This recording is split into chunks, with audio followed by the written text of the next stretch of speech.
ফেসবুকে স্ক্রল করতে করতে আজকে বাংলা সিরিয়ালের একটা ক্লিপ দেখতে পেলাম, যেখানে দেখলাম নায়িকা রাগের মাথায় নায়কের মুখে ফুচকা ঠুসে দিচ্ছে। সে সময় ভিলেন এসে বলল, how can you eat fuchka, it's so unhealthy and unhygienic. নায়িকা আরও রেগে গিয়ে ভিলেনকে বলল, পারলে আপনি খেয়ে দেখান তো, আপনাদের মতো ঢঙ্গিদের কাছেই এগুলো মনে হয় আনহেলদি। জানি না পরবর্তীতে ভিলেন খেয়েছিল কিনা ফুচকা, কিন্তু আমি বাসায় বানিয়ে ফেলাম ফুচকা। খুবই সোজা। প্রথমে ডাবলি সিদ্ধ করে নিয়েছি, ফুচকা ভেজে নিয়েছি, তারপরে তেঁতুলের টক বানিয়ে নিয়েছি।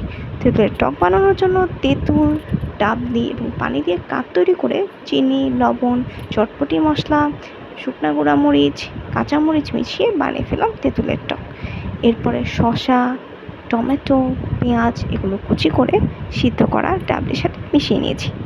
এরপরে যোগ করে দিয়েছি কুচি করা কাঁচামরিচ।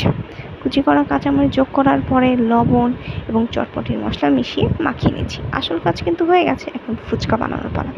ফুচকা বানানোর জন্য ফুচকার ভিতরে ভরে নিলাম ডাবলির মিশ্রণটি এবং এরপর চলে গেলাম সবচেয়ে ফুচকার আকর্ষণীয় জিনিস, সেটা হলো গিয়ে ফুচকার টকের কাছে।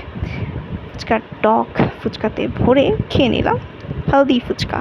আমার কাছে মনে হয় বাসায় বানানো ফুচকাগুলো কিন্তু আমরা হাইজিন মেনটেন করে বানাই, সেগুলো আসলেই হেলদি হয়ে থাকে। তাছাড়া ডাবলি থেকে কিন্তু আমরা পাই কার্বোহাইড্রেট এবং সেকেন্ড ক্লাস প্রোটিন, অ্যান্ড তেঁতুল কিন্তু আমাদের হেলথের জন্য আসলেই স্বাস্থ্যকর।